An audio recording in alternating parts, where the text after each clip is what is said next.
Our job begins where most advisors stop. Saving money is great, but how do you spend it without risk in retirement? Welcome to Every Day is Saturday with Brad Gotto and Matt Stahl, partners and private wealth managers at Fiat Wealth Management. In this podcast, we aim to broaden your knowledge about the financial world we live in today and make the boring and complex financial decisions fun, informative, and educational. Join us on this journey where Brad and Matt will explore different strategies on how to spend your money without guilt and have peace of mind knowing you are spending it the optimal way in retirement. Embrace retirement, embrace spending. No. Those are not supposed to go hand in hand. But don't tell that to the folks at Fiat Wealth Management. Brad Gotto and Matt Stahl even named their podcast Every Day is Saturday as a nod to activity once you've left the job. I'm Patrice Sikora, and I want to know more about their philosophy and why they chose the name Fiat for their company. So let's start with that. All right, guys, who wants to do some explaining? Brad, Matt, where did the name Fiat come from? I will jump in. We'll take this back to 2009. That's when we originally formed Fiat as a company. And if you think about what was going on back in 2009, we had the financial crisis. It was a very scary time for a lot of people. So we wanted to focus on giving people faith that things would go on. And if you actually look at the Latin meaning for the word fiat, yes, that is the definition. It is to have faith that things will continue on. And that's really the bedrock of what we established our entire firm on. Brad, did you agree with the name? Well, we have the name.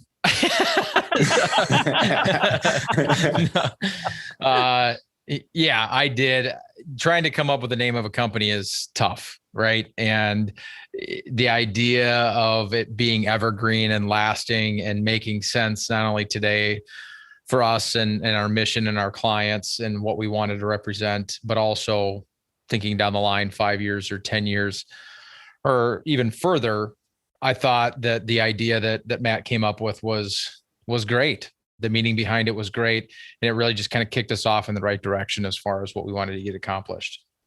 Now, in your inaugural podcast, each of you mentioned culture and how that's so important to you within the company. But tell me, why is it important, not just for your team members, but for your clients? Yeah, I think the root of the name of our podcast, Every Day is Saturday. So Patrice, you mentioned having that feeling after you've left the job. I would actually, our philosophy is taking that even further. So how about while you have the job? I've dug into a lot of coaching, and as part of that whole practice is coming up with what your personal mission statement is in life. And what I landed on is to inspire others to chase their dreams and see every day as an opportunity to do so. And I have 4 kids. Brad has 3 kids. We're both very active, helping coach. And, we lead very, very active, full lives. It can be really easy to get in the pattern of just living life day to day and kind of going through the routine. And we share the same philosophy of just taking a step back and recognizing we only have one shot at this life as we know it here. So why not make the most of it? Why not enjoy every day as much as we can and fill those days doing the things that fill us up and at the same time help others? Yeah, I would just echo what Matt says. Matt really is better at driving that culture in our firm than I am. It's kind of a good yin and yang, if you will. But going back to just the name in general, this idea or concept, and really what resonated with me the most was that there's a certain amount of faith that goes into the relationships that we have. Well, not only with Matt and I together and running the business and being 50-50 partners, there's a lot of faith that I place in Matt and Matt places in me to be able to run our business in an efficient way and in a way, it's kind of like a marriage. I kind of joke around and say Matt is my business spouse. Mm-hmm. And so there's a lot of faith that goes into that, but also with our clients, because this is a very intimate relationship when you manage somebody's life savings. And so the thing that resonates the most with me is just this idea or concept that there's a lot of faith or trust placed in us by our clients to be able to do for them and achieve for them the outcomes that they want. And it's not lost on us, even after, going back to 2009, now here we sit in 2021, it's still with every client that onboards now 12 years later, it kind of is overwhelming to me, the amount of trust that they place in us to be able to do for them what we say we can do and get them or help them achieve the outcomes or goals and dreams that they have. Well, obviously, you've managed to impart the culture to the clients. Matt, how do you drive that culture with your colleagues? Yes. The overlap of the culture with clients and the culture with the colleagues, we see as way back when in our industry, it's a standard to go through and give your clients a rating. And if you hire an outside coach to come in, they're going to say, look at your whole book of business or your practice and give each of your clients an A, B, or C rating based on, is it a profitable relationship? Do you enjoy working with them? Well, a long time ago, we looked at each other and said, why in the heck would we ever want B and C clients? That's like saying, we both recognize we're not the best fit for each other, advisor and client, but we're just going to make this happen anyhow. So the measuring system that we've always used is, I actually credit Brad with this, but it is the grocery store test. So if we are out and about in the community at the grocery store and we see a client in an aisle, do you go out of your way to go talk to them? Or do you go out of your way to run away from them? or are you indifferent? And a long time ago, we said, well, why in the heck would we ever why in the heck would we ever work with someone where we wouldn't want to go out of our way to catch up with them and enjoy seeing them? And that overlays onto your week. So when we come in on a Monday and look at what our week holds, we never want to look at that calendar and say, I'm not real excited about Thursday morning at 11 a.m. And maybe there's not a personality fit. Maybe there's a trust issue. But if we don't get past those things with clients, then it's never going to work. Now, the cool thing about our industry, and we have this conversation with our advisors internally all the time, the really cool thing is we get to choose who we want to work with. So when we sit across the table from someone who's thinking about becoming a client, there's not just one decision being made. There's two decisions being made at the same time. So I want our advisors to be thinking, do I want to work with this person? And are we a good match? And is there going to be a two-way bridge long-term, or this is going to be an effective relationship where we get them the results that they want? And vice versa. Obviously, the client's making the same decision at that same time. Now, when we're talking about culture with colleagues, that is setting the tone. It's empowering advisors with that knowledge to know that they get to choose what they want this to be. And that's the kind of culture we want internally. Above and beyond that, we like to have a good time. And as we continue to roll out these podcasts, and as we continue to get more relaxed, you're probably going to see that we like to joke around. We like to have a good time. We like to get results for our clients, but that doesn't mean that we can't have fun while we're doing that. And that is a very important thing to us as well.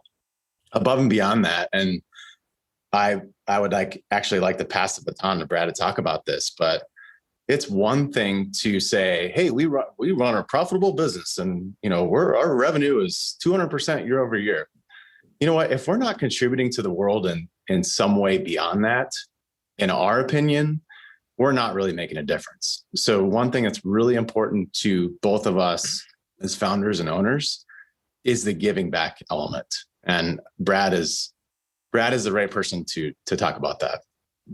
Well, if I could just add to the culture piece in general with our clients and also inside of the office and with the other advisors that work here at Fiat and the staff, it sounds selfish, right? Like when Matt says, we only want A clients, but at the end of the day, if if they don't pass the prospective client doesn't pass the grocery store test, and quite frankly, for us, then that relationship, yes, selfishly, it's not going to be great for us, but it's not going to be great for them either, right?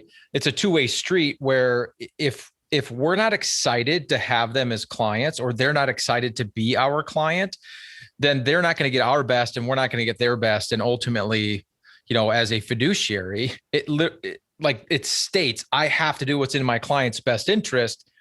And yeah, of course, part of that has to do with the actual recommendation and how the money's invested and all that kind of stuff. But a lot of that has to do with how I feel about them and how they feel about me. And if I can't give them my best because I'm not excited to work with them, then I'm doing them a disservice, and it's not good for either side. And quite frankly, it's the exact same thing in our office. If our culture in our office is that there's people that work here or that are part of our team that don't fit kind of the culture that we don't get along, Matt and I don't get along with, or whatever it may be, then we're going to look at it's just like looking at your calendar and seeing a client visit that you're not excited about. Maybe you don't get excited to go to the office because the culture and the dynamic in the office isn't great. Oh, yeah.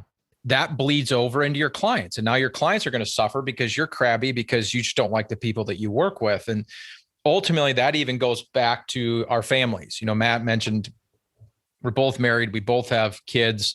We're both raising children right now and very busy. And at the end of the day, I want to be the best husband and dad that I can. And if my job stresses me out above and beyond kind of the normal stressors of just owning a business, but because I just don't like my job, ultimately that's going to lead and bleed into my home as well. And it's going to affect all that kind of stuff. And so we put a very high premium on personality when it comes to not only the people that we bring into Fiat that work here, but also with the clients that we choose to work with.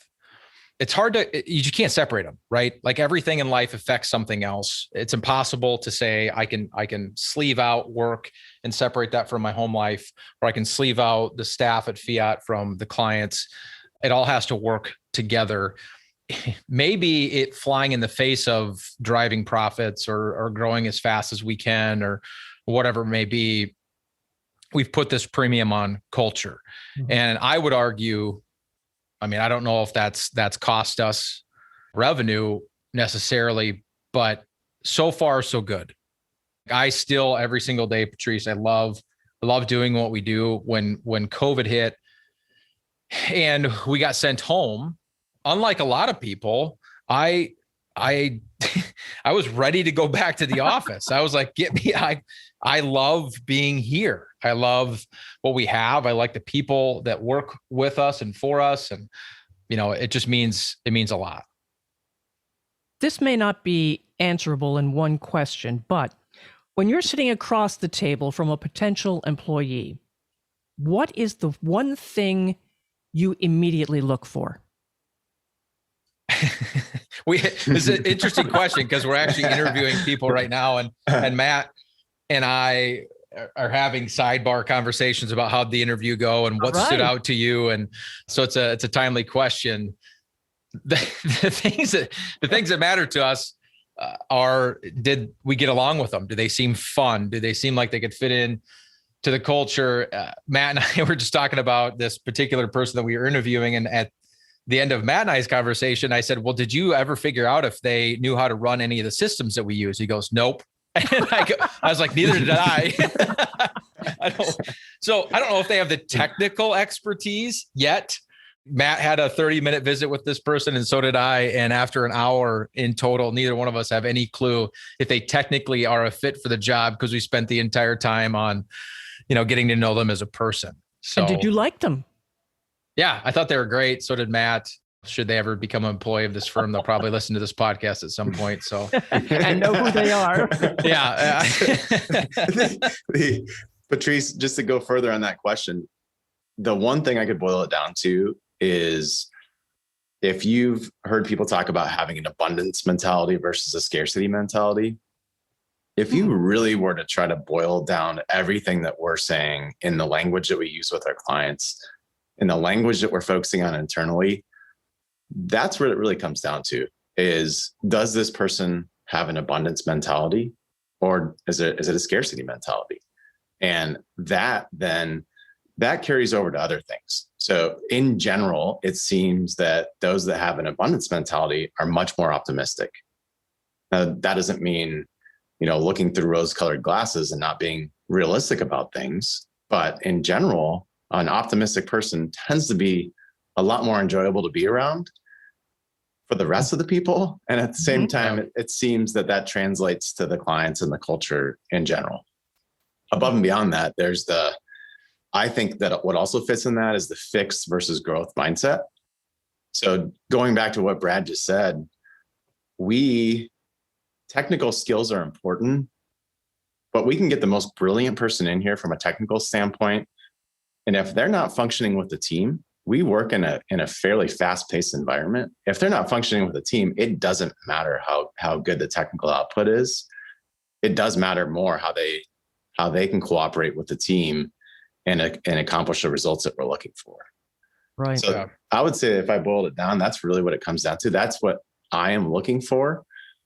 And a lot of it for me, as goofy as this sounds, is just straight intuition. Am I getting a good feeling about that person, or am I not? And that is tough to boil down. All right. Intuition. I love it. Because how many things in life are intuition when you come right down to it? You've got to have that feeling, that gut feeling for them. You're absolutely right. Right. Now here you're talking about your clients and how to spend their money. I love the attitude. Let's spend that money, not just in retirement, but whenever you have it. Okay.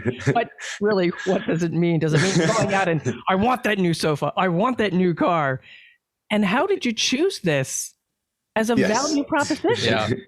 Yeah. To rewind. So okay. Brad and I, we established this firm in 2009, and then we took a break for a while, and we kind of rekindled Fiat as you see it now back in 2017 and 18. As part of that, I look back now and I look at this, and I don't know if Brad will use the same words, but it was one big experiment. And we looked at each other and said, let's turn on the marketing dial. Let's turn it way up. We both recognize that we're going to stumble a whole lot. We're going to make a lot of mistakes. There's going to be a cost of tuition in doing all this. But some of the things that we learned from that have formed and shaped how we describe what we do for our clients now. We crank up the marketing dial. We start doing in-person workshops throughout the Twin Cities, Minneapolis and St. Paul, where we are. It was a big experiment. Brad and I were talking to people face to face, and we got to hear firsthand from them, what are the issues that they are struggling with?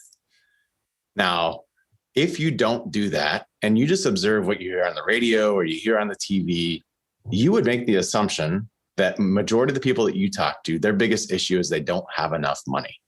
And I'm not making light of that. That is the case for some people, but majority of the people that we're having the conversation with, that was actually not their issue. Their issue was they've been told something all along. Our industry does a great job. The financial industry does a great job of saying, you don't have enough. You're never going to have enough. That gets pounded in your head for years and years. And for someone to sit down and say, guess what? You have enough. I think that actually carries over to saying you are enough.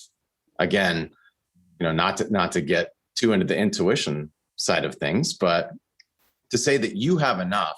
Now, let's put some boundaries around this to make sure that you are spending this correctly. Mm-hmm. You can wake up Monday morning, not worried about what you see in the newspaper. You have peace of mind and you're sticking to your plan, and you're not concerned about what financial markets are doing or, what the headline is.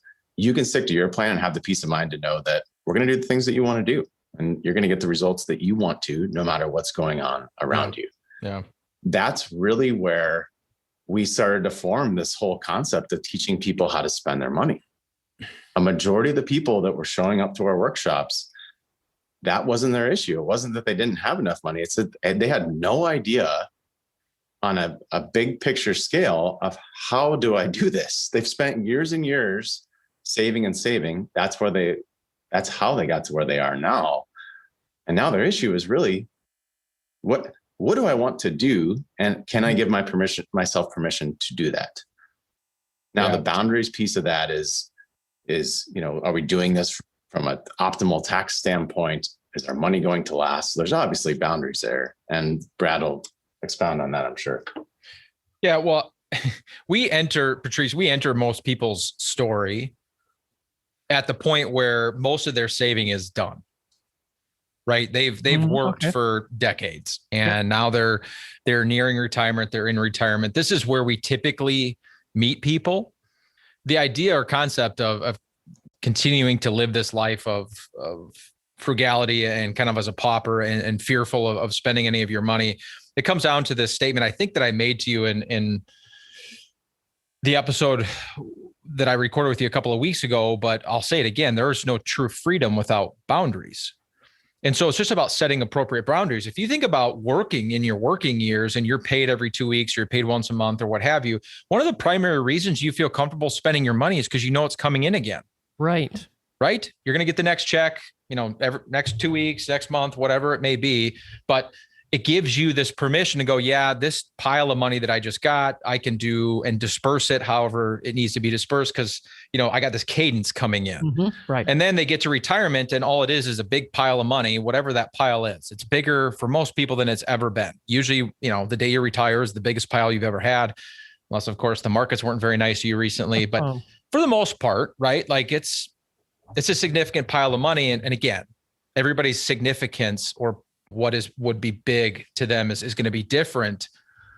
But it's this daunting thought of, well, what in the world do I do now? Because I don't have this sense of security that I got this paycheck coming in.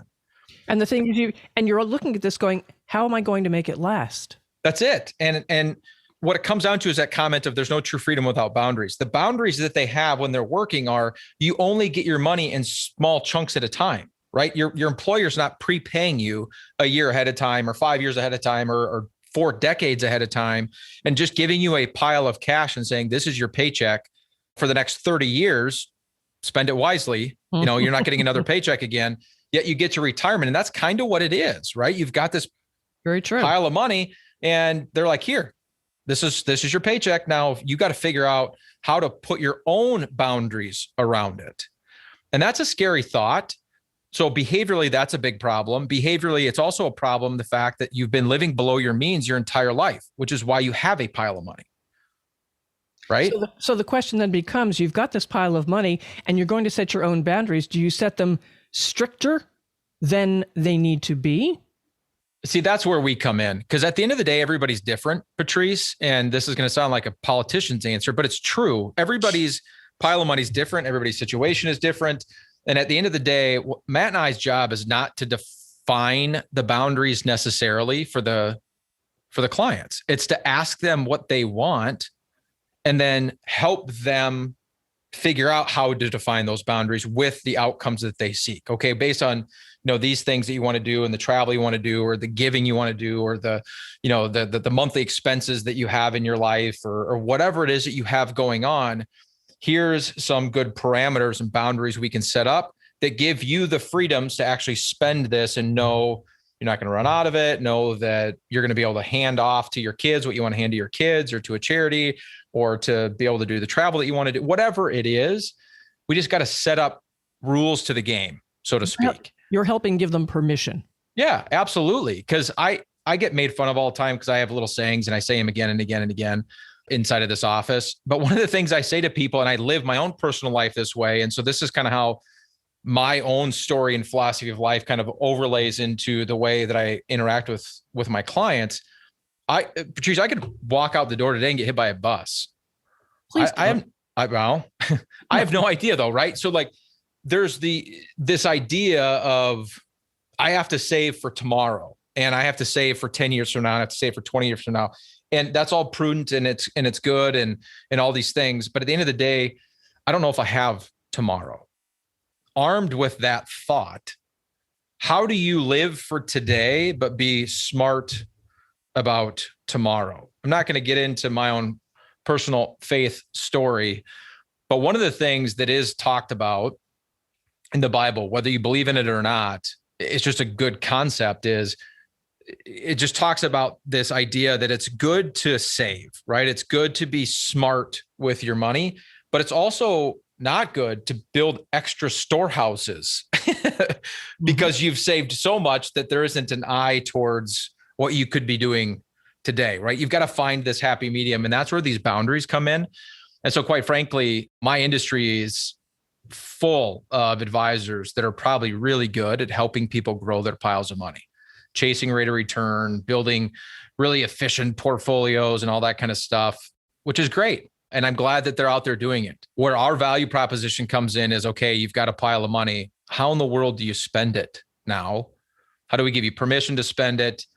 What boundaries do we need to set up? Because ultimately, we want the next 10 years of your life to be the best 10 years of your life, right? You didn't save this pile of money to then sit back and worry about it your entire retirement. Nobody dreams of that in their retirement. They don't come sit on our couch and like, well, Matt, Brad, now that I'm retired, I'm really looking forward to stressing out about my money and figuring out how to not spend it. Which is what a lot of people actually do. But that's it. That is what they do. And they don't do anything. That's the problem. And they don't take the vacations they want to take, and they don't give the money to their kids that they could probably afford to give, or, remodel the kitchen that they haven't done anything to since 1976. Yeah. All the things, right?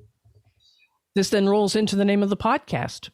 Every day is Saturday. Tell me about that. It's time to party. That's what that means. So party has a lot of connotations. Oh, yes, it does. It does. When Matt and I were trying to figure out what fit our culture as far as the name is concerned, it goes back to the same thoughts we had with the name Fiat and what's going to be evergreen, what's going to live on, and what frankly gives us the latitude to not just be two financial guys always talking about financial things. We want people's lifestyles. Matt mentioned earlier this idea of people that just kind of have a positive outlook on life. Every day is Saturday is a very positive outlook, right? Nobody doesn't look forward to Saturday, right? It's a Monday that we all dread. Saturday is the best day, because it's the first full free day in the week, and you still have Sunday afterwards to recover from whatever it is that you did on Saturday. We just wanted to have a name that signified this culture of, look, you get one shot at this thing called life. And on one hand, there is this idea that you could get hit by a bus tomorrow. On the other hand, we got to be smart about the fact that you also may not get hit by a bus and you may be around for a very long time. But at the end of the day, people don't save a pile of money to have a pile of money. They save it for a purpose. So they save it for an outcome. And so we wanted to create a podcast where we're going to have episodes where we talk about these boundaries, right? And what are some things that we can be doing? What are the smart financial, like what you would expect out of two financial advisors, right? And we hope to bring some color to that and educate in a fun way. But we also want to tell other people's stories. We also want to have episodes. Matt and I were talking about this the other day. I was like, how fun would it be to have our moms? Oh my gosh, I'd love that. Yeah. Yes. I don't know that my mom would love it, but I think she'd do it if I asked. We would just want to bring stories to help people understand how other people are living their lives in this way or this mantra of every day is Saturday. What are the things that they're doing that have brought them joy, that have brought purpose, that have brought this optimism into their lives as well? I'm envious of these people that you've been talking to. I can't wait to hear their stories. That'll be fantastic. I really. Now, listeners to this podcast, how can they reach you if they've got questions or they just want to touch base with you and talk a little bit more about this? Yeah, the best spot to find us is on our website. So it's www.fiatwm, as in wealthmanagement.com. Let's make sure everybody knows how to spell Fiat. It's F-I-A-T. Yes, correct. If you go on there and you select the About tab, you will see our whole assembly of advisors, and you can schedule a time with them right there on the website. That's awesome. Matt Stahl, Brad Gotto of Fiat Wealth Management. Get the latest episode of their podcast every day is Saturday. All you have to do is subscribe. Of course, you can impress your friends and your colleagues, too, by sharing. I'm Patrice Sikora, and let's talk again later. Thank you for listening to Every Day is Saturday. Click the subscribe button below to be notified when new episodes become available. The information covered and posted represents the views and opinions of the guest and does not necessarily represent the views or opinions of Fiat Wealth Management or Foundation's investment advisors. The content has been made available for informational and educational purposes only. The content is not intended to be a substitute for professional investing advice. Always seek the advice of your financial advisor or other qualified financial service provider with any questions you may have regarding your investment planning.